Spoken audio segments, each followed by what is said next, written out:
Welcome to the Wow Report Live on YouTube Live. I'm your host, James St. James. Welcome to my face. Hello. Hi, with me is my millennial producer. That was the voice you just heard, Blake Jacobs. How are you, darling? I'm great. How are you doing?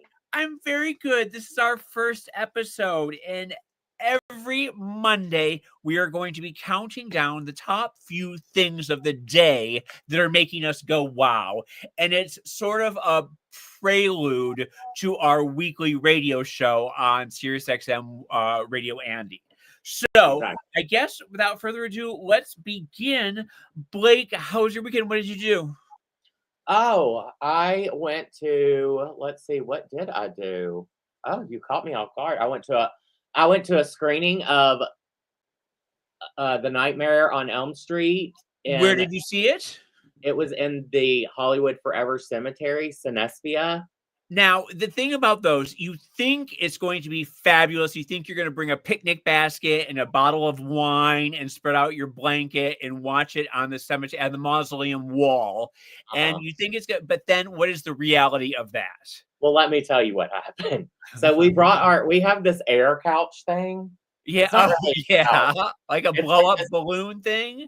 Sort of. It has these air chambers and you run and catch the air in them. And then you twist it and it makes it, taut and tight and you can sit on it. And so me and Steven were both sitting on it on the ground. And then the people came by and were like, excuse us, you're higher than the people behind you. So we're going to have to ask you to deflate it a little bit. Yeah. So we ended up sitting on the damn ground the entire time. And it was so uncomfortable. Therein lies the rub, because you think that having a picnic. No, it's really uncomfortable. The ground, you don't want to be sitting on the ground for hours, and it starts getting chilly and damp. Am I right? Totally. And by the end, you're really over it. Exactly. Yeah. And then you went to a party as well. Oh, yes. I went to our friend Adam Acey's party. He had outdone himself. The front of his house looked like the carnival thing from. Wait, does Adam Acey have a house? It's a apartment, but it's a duplex thing where it's a couple of apartments in a house. Well, see, I wouldn't know that because Adam Acey didn't invite me. Oh, are you sure? Maybe you just didn't check your text messages. No, he did not invite me. I swear to God. And well, just keep going on, because Adam Acey is famous for having a booty. Was his booty out? Oh yeah, of course. Little Bo beeping. He was little Bo beeping. What was the hottest outfit you saw there? Well, mine. I was a ghost, of course. Were you a Charlie Brown ghost? Yeah.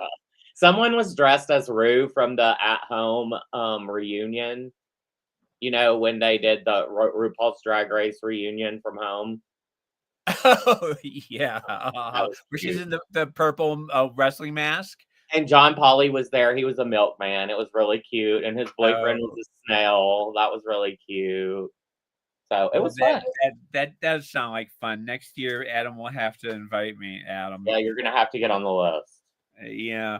Well, let's just get right into the countdown then. I wanted to talk at number 3 about the Louvre jewels thieves being caught over the weekend, which was really big. Yes. Number 3. Do it again.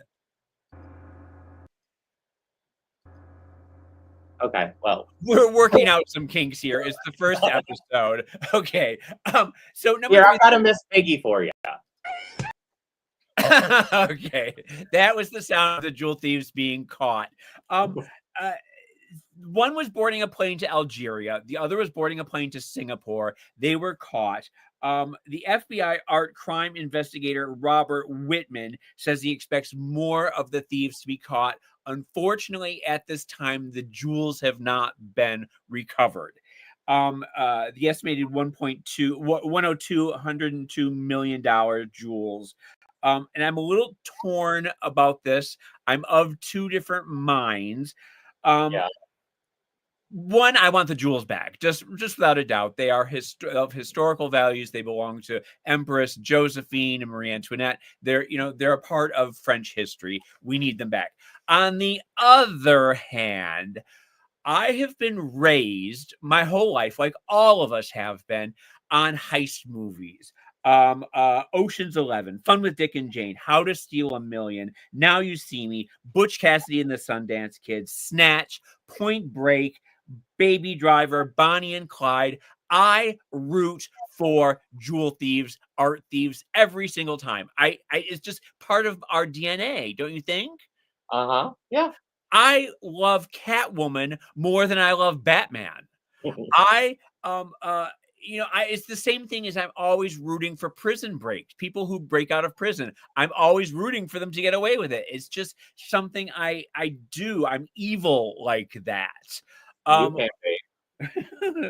and another thing is kind of on the Louvre for not putting the jewels in the vault at nighttime. Don't you think? Yeah.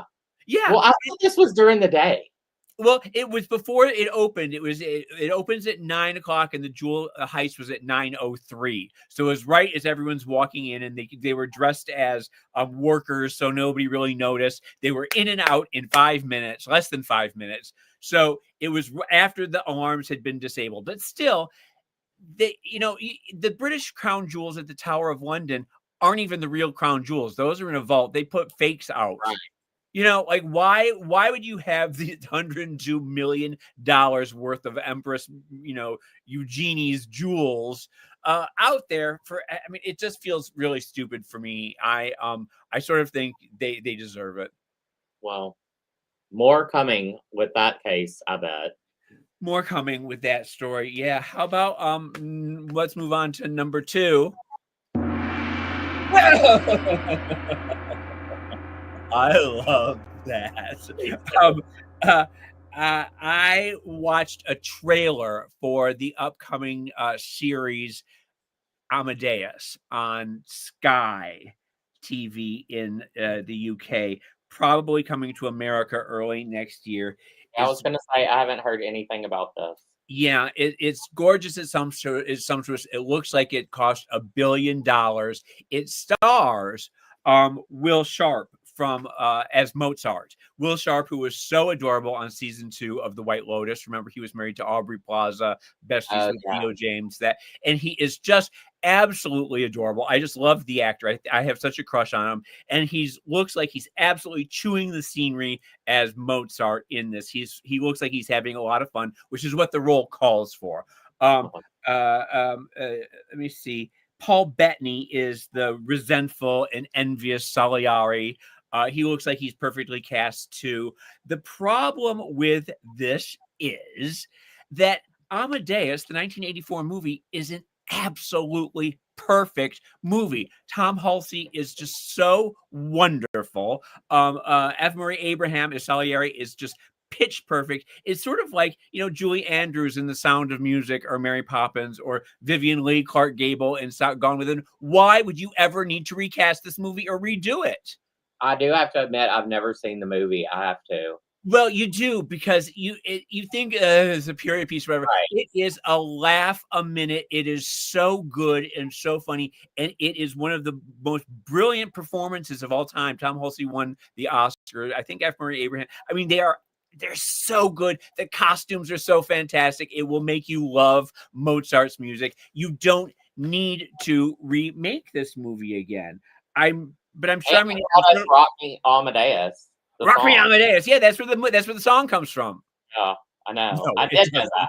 No, it doesn't come from that. I thought it did. No, it was. You see, in 1984, there was when the movie came out, everybody started dressing like Amadeus. Everyone started, having minuets and. Is that why you wanted your lavender pale pink? I had lavender hair because Mozart had the lavender hair. I also, and this is sort of a funny story.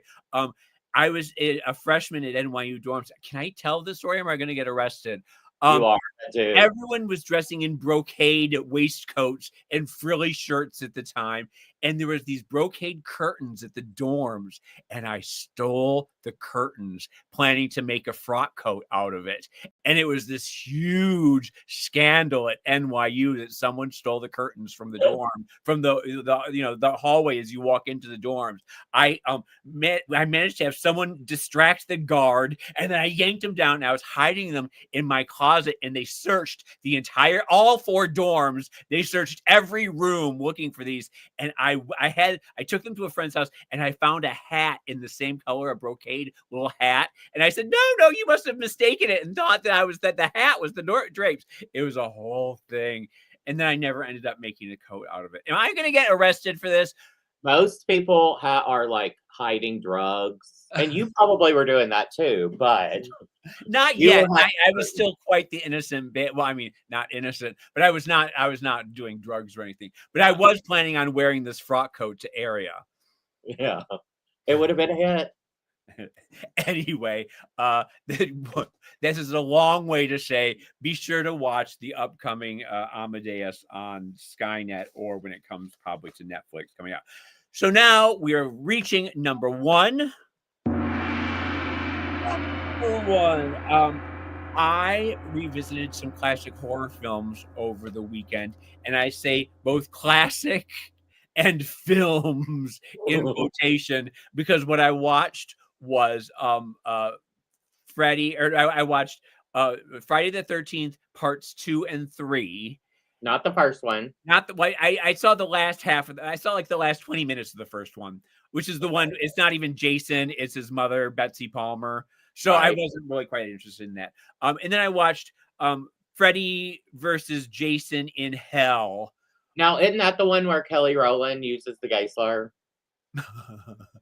I don't know. I might have fallen. Was Kelly Rowland not in that one? I don't know. Was she? I think you would know. Well, I don't know who Kelly Rowland is. From Destiny's Child? I was too young. Yeah. Anyway, back to the parts 2 and 3. Part 2 is very strange because he's not in the hockey mask yet. He's wearing like a pillowcase on his head. Yeah, I do remember that. The hockey mask didn't come until like 4 or 5. Well, I think at the end of what was it? The end of 3 that when he grabs the mask? I can't remember. I think it might have been the end of 2. But it's funny because the kills aren't that scary. What happens is, like, you'll see him raise an axe, and then you'll hear a chopping sound, and you'll see a splatter of blood on the window. Like, you don't really see the kills, and they aren't scary. They're sort of like, it's very silly is what it is, and it's very 80s. Jason gets the iconic hockey mask in Friday the 13th, part 3, by the way. Part 3, yeah. And part 3 is also interesting because that's when we realize that Jason has a soft spot for children. He doesn't kill children. And whenever he comes across a child, he sort of looks at them quizzically and they start screaming, and then he kills the babysitter or the parent instead and lets the child run away. And there's a cabin full of children in this one. They're all like hiding under their beds, and he just sort of comes. And like there's a girl who's in bed, and he comes and he tucks her in. He's very sweet and kind when it comes to children. I thought that was sort of interesting. Well, I still haven't. Oh, and then what? Sorry. Well, it's just Jason versus Freddy is just bonkers. And it's the R word. I'm just gonna say it. It's the R word. And then I was gonna watch Jason Goes to Space. Oh yeah. And then I might do that this weekend. And then also Jason Goes to New York, and he goes to Manhattan. Jason takes Manhattan, and like he's on the subway, and he goes to like Danceteria or something, doesn't he? I think so. Well, I think they start on a boat. Oh, is it the boat that goes around? Is it the Staten Island ferry, or the one that goes around Manhattan? Maybe. We may need to revisit this one. I think we'll have to. What have you watched? What scary movies have you watched this season? Well, I told you I watched Nightmare on Elm Street at the cemetery. Right, yes. And what else did we watch? We went to see Shelby Oaks this weekend, which was Wait, edited. hold on. The first, that's the one with Heather Camp, or is that part 2? No, that's the first one. Part 2 is the that's the gay one. Is Johnny Depp in the first one? Yes. And that's where he's in the little crop top and you see those little happy trail? Yes. And it was before he was an asshole, so we can still love him? Exactly. Yeah. Okay. It was I do think Heather Camp is one of my favorite screen queens of all time. Everyone laughed whenever she was like, God, I look 20 years old. 16. Wait, and then what else did you watch? Well, I still haven't watched Sleepaway Camp, which I'm excited to watch. Right, okay. But you did watch Rosemary's Baby. I did watch Rosemary's Baby. Oh, I watched. I've got a question for you. Yeah. Who was the best Catwoman? Michael Pressman's asking from YouTube. Easily. Well, Halle Berry. Hot take. No, I'm kidding. I would say the choices are Julie Newmar, Michelle Pfeiffer, Anne Hathaway, Zoe Kravitz, Lee Merriweather, Eartha Kitt, and who else? I just think Eartha Kitt is the ultimate. I mean, I guess Julie Newmar, but can I tell my Julie Newmar story? And you can. I went to Julie Newmar's birthday party at her house a few years ago, and I was so excited to meet her. Lenora brought me, and I have a book back here of Julie Newmar's mother was in the Ziegfeld Follies, and I have a book of Ziegfeld Folly Girls, and I brought the book with me with her mother's picture, bookmarked, and I was going to ask her to sign it, and I was so excited, and I waited till she was sitting alone in a room, and I went and sat next to her, and I started saying, Julie, I'm such a big fan, and I'm a huge fan of your mother's, and I have this picture of your mother, and I was wondering if what you remember about it and everything. And there was a man playing the piano in the room at the same time, and Julie turned to me and said, do you mind? This gentleman is playing me a birthday song. Would you shut up? And I just wanted into the ground. I was so mortified, and I ran to Lenore and I said, we've got to leave. We've got to get out of here. Julie hates me. And so, needless to say, Michael Pressman, that Julie Newmar is not my favorite Catwoman. I love whenever you tell stories about you getting kicked out of old Uptown parties. Wait till you hear my Tina Louise story when she told me to get the fuck out of her way. We'll have to save that for episode 2. That's for episode 2. Was anybody watching? Did anyone have any questions other than Michael? Well, yes, actually, WSJ67 says hello from Scotland, and he wants to know, or they want to know, have you ever been to Glasgow? And they know you like Edinburgh. We have the best old Art Deco cinema. Well, I have heard that, and I've said that every time I go to Scotland, as I'm pulling in, I think I'm home. I feel like I lived there in a former life, and I would love to come back. And I would if I go to Glasgow, I will definitely look you up, and you can take me to some of these Art Deco theaters. I love Scotland. I love Scottish boys. I love Scottish boys. What if it's us, and what if World of Wonder sends us through Europe in a caravan? Ooh, I think that let's do YouTube Live from Europe in a Scooby-Doo van. Please. Okay. They say you're always welcome. Yes. Oh, yay. Anybody else, or is that the end of our first episode? That's it for the first episode. We'll be back next Monday. Let's do it. I'll report YouTube Live.